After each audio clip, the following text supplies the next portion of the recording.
बिस्बो को सब्सक्राइब करें और इस बेल आइकन को दबाएं और घिसी पिटी खबरों को देखें मजेदार कहानियों में।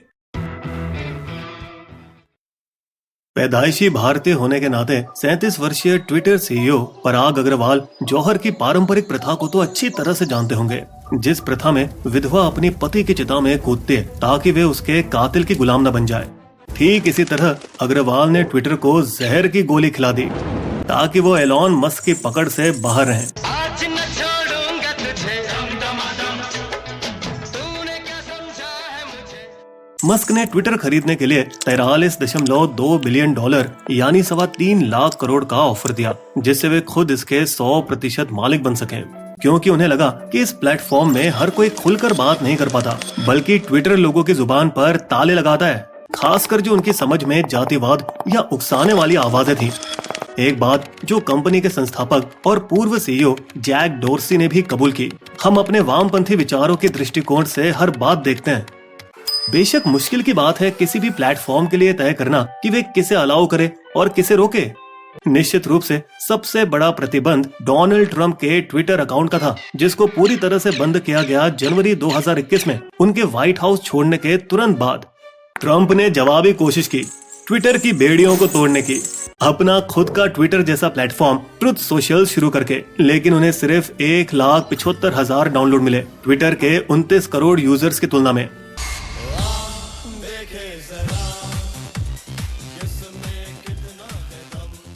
ट्रंप ने ट्विटर के दोगलेपन का मजाक उड़ाया, तालिबान को बोलने की आजादी है लेकिन मुझे नहीं। हालांकि उनके भी प्लेटफॉर्म से लोगों को निकाला जाता है, खासकर जो उनका या उनके रिपब्लिकन समर्थकों का मजाक उड़ाते हैं। ट्विटर भी आजादी का वो जरिया बन सकता था अगर उन्होंने ब्लेन कुक, उन्हीं के एक इंजीनियर की बात सुनी होती। ये प्लेटफॉर्म ही नहीं होना चाहिए। उस वक्त सब फेसबुक और गूगल की तरह विज्ञापन के समर्थन से कंपनी बढ़ाना चाहते थे, जो दोनों 4 दीवारी वाले बगीचे के भीतर संचार रखते हैं। ब्लेन कुक ने मौलिक रूप से कुछ अलग प्रस्ताव सामने रखा। ट्विटर ऑनलाइन चैटर के लिए रीढ़ की हड्डी की तरह होनी चाहिए, जिसके जरिए सभी प्लेटफॉर्म के मैसेजेस साझा किए जा सकें। सालों बाद भी जैक डॉर्सी अपने फैसले पर पछताते हैं, मुझे एहसास है कि मैंने गलत किया। लेकिन अगर कोई प्लेटफॉर्म सभी प्रकार के विचार को पेश करने की अनुमति दे तो सारे के सारे विज्ञापन गायब हो जाएंगे जिस पर ट्विटर निर्भर है। इसीलिए नए सीईओ पराग अन्य विभिन्न रेवेन्यू मॉडल से एक्सपेरिमेंट कर रहे हैं, जैसे वॉइस मार्केट को आकर्षित करने के लिए स्पेसेस नामक लाइव ऑडियो और मध्य स्तर के इन्फ्लुएंसर्स को सक्रिय रखने के लिए टोकनाइजेशन और सब्सक्रिप्शन। मगर पराग तो सोच में और भी वामपंथी हैं। हम संशोधन से बाध्य नहीं, बल्कि हमारा फर्ज सार्वजनिक बातचीत को जारी रखने का है। इसलिए लगता है कि जैक डोर्सी को मजबूरन पराग को कंपनी सौंपनी पड़ी। हकीकत में 2020 में इलियट मैनेजमेंट करके एक फर्म ने इसी इरादे से ट्विटर में निवेश किया था, क्योंकि उन्हें लगा कि डोर्सी दोनों स्क्वायर और ट्विटर के सीईओ होने के नाते कंपनी पर अपना पूरा ध्यान नहीं दे पाएंगे।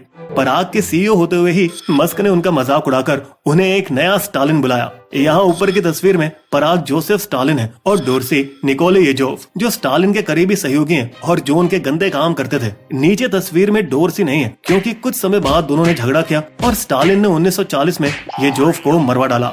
मस्क चाहते हैं कि ट्विटर अपना कोड सबके लिए सार्वजनिक करें, एल्गोरिदम को ओपन सोर्स कर दें ताकि पारदर्शिता बढ़े।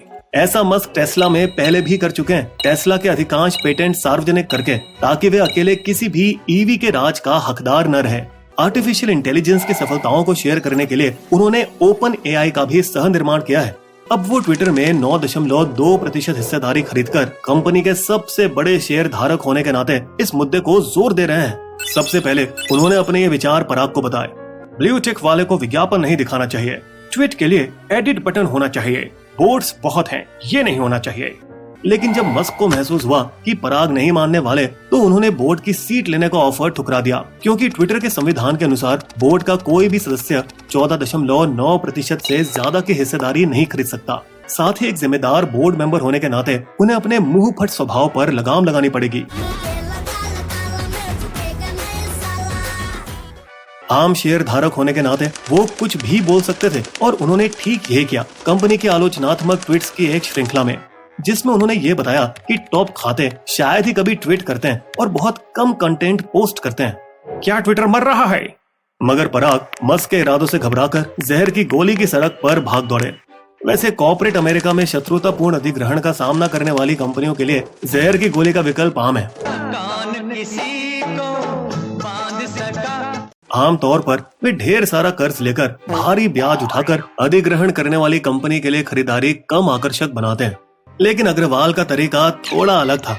अगर किसी ने यानी एलॉन मस्क ने 15% स्टॉक खरीदा बोर्ड की मंजूरी के बिना, तब बोर्ड हक रखता था कि वो बाकी सभी शेयर धारकों को भारी छूट पर ज्यादा शेयर दे सके ताकि दुश्मन पक्ष का हिस्सा गिर जाए और वो कंपनी पर अधिकार न जमा सके। मगर सबसे बड़े शेयर धारक होने के नाते उन्हें ये बोलने का हक था। जहर की गोली की रणनीति शेयर धारक हित के खिलाफ है। जिसके पास वो सीधे पहुंच सकते हैं इस बात को पूछने बोर्ड को दरकिनार करके, और जिसे वो पहले से ही काफी ललचा रहे हैं। अगर मेरी बोली सफल रही तो बोर्ड का वेतन $0 होगा और $3 मिलियन की बचत होगी।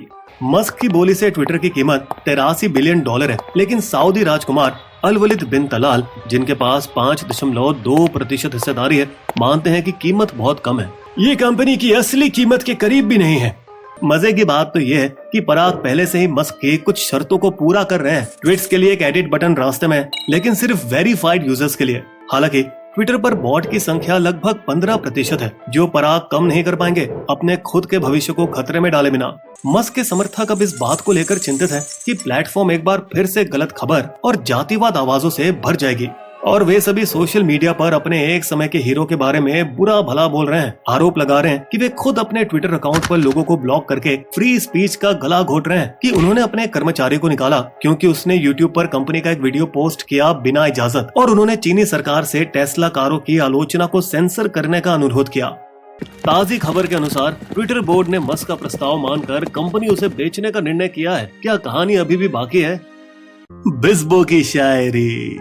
ट्विटर चिड़िया की रहती थी दबी हुई आवाज, सदा विचारों के झगड़े में फंसी रही परवाज। शायद अब आजादी से वो कर पाएगी बात, या फिर तू मैं किए है कोई शुरुआत। हमारे वीडियो कंटेंट के सोर्सेस आपको डिस्क्रिप्शन में मिल जाएंगे।